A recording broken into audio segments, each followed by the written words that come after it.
warahmatullahi wabarakatuh.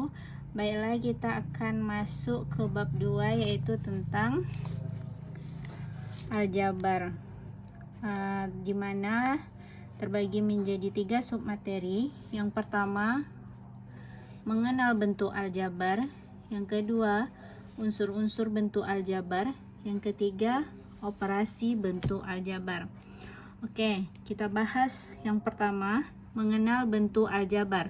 Bentuk aljabar adalah suatu kalimat matematika yang melibatkan simbol-simbol untuk mewakili bilangan yang belum diketahui.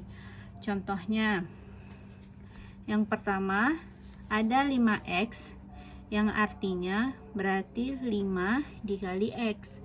Yang kedua ada 3a ditambah 7 yang artinya 3 dikali A ditambah 7. Oke, yang ketiga ada 2M pangkat 2 dikurang 3N yang artinya 2 dikali M pangkat 2 dikurang 3 dikali N, di mana X, A, M, dan N merupakan suatu bilangan yang belum diketahui nilainya. Oke, kita masuk poin yang kedua, unsur-unsur bentuk aljabar yang terbagi menjadi beberapa. Yang pertama yaitu variabel, yang kedua konstanta, yang ketiga koefisien, dan yang keempat ada suku. Kita masuk ke contoh. Misalnya 2x ditambah 3y ditambah 5. Yang mana yang disebut dengan variabel, yaitu x dan y, itu yang dinamakan dengan variabel. Yang kedua, 2x ditambah 3y ditambah 5, yang mana yang disebut dengan koefisien 2 dan 3. Yang selanjutnya, 2x ditambah 3y ditambah 5, yang 5 ini disebut dengan konstanta.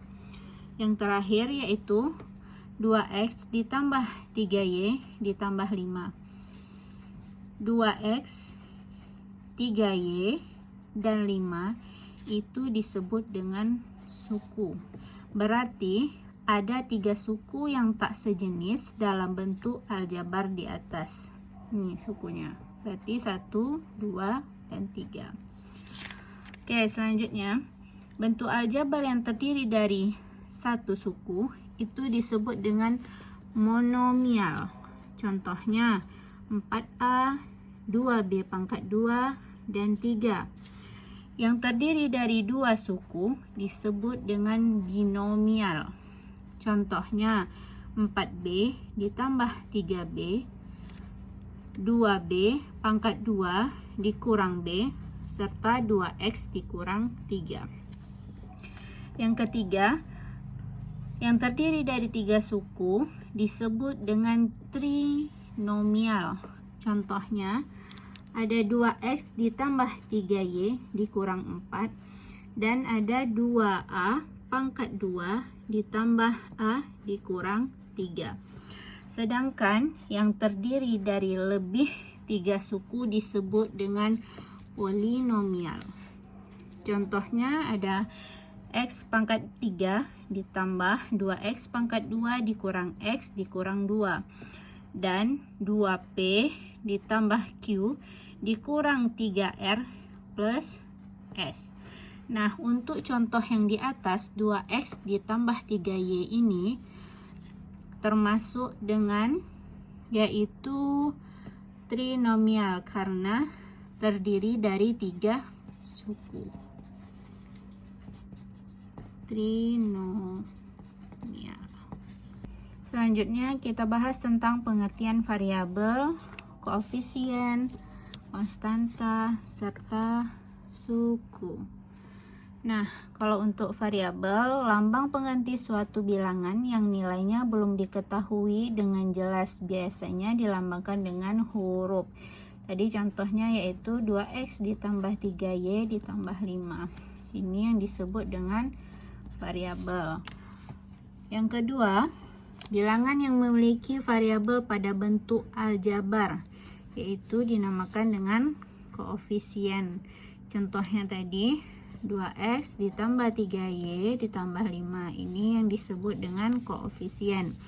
Sedangkan selanjutnya, bilangan yang tidak memuat variabel pada bentuk aljabar. Bilangan yang tidak memuat variabel pada bentuk aljabar yang disebut itu dengan konstanta. Contohnya 3x ditambah 2y ditambah 5, berarti konstantanya 5 yang tidak memuat variabel pada bentuk aljabar. Yang terakhir ada variabel tentang suku. Nah, yang pertama, variabel beserta koefisien atau konstanta pada bentuk aljabar yang dipisahkan oleh operasi hitung. Nah, untuk suku ini terbagi menjadi beberapa jenis. Yang pertama, suku terbagi dua, yaitu suku sejenis dan suku tidak sejenis. Suku sejenis adalah suku yang memiliki variabel yang sama dan pangkat variabel yang sama. Contohnya yaitu 2PQ ditambah 5PQ. Berarti ini memiliki variabel yang sama dan pangkat yang sama. Berarti pangkatnya 1, tidak ada ditulis. Yang kedua, sedangkan suku yang tidak sejenis memiliki variabel yang berbeda atau pangkat variabelnya tidak sama. Contohnya 2xy ditambah dengan 3n. Nih, variabelnya tidak sama, berarti ini bukan suku sejenis. Baik, kita masuk ke poin yang ketiga tentang operasi bentuk aljabar, di mana sifat-sifat operasi bentuk aljabar ini terbagi menjadi 3. Yang pertama yaitu sifat komutatif, yang kedua sifat asosiatif, yang ketiga sifat distributif. Yang pertama yaitu sifat komutatif. Ada contohnya A ditambah B sama dengan B ditambah dengan A. Selanjutnya ada A dikali B sama dengan B dikali A.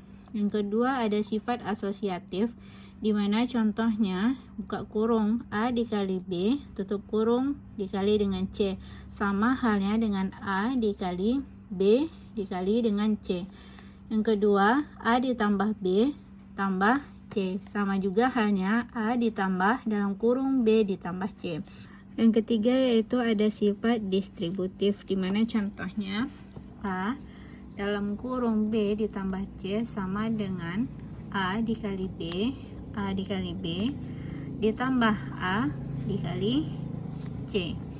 Yang kedua, apabila A dikali B dikurang C, maka A dalam kurung B dikurang C sama dengan A dikali B dikurang A dikali C.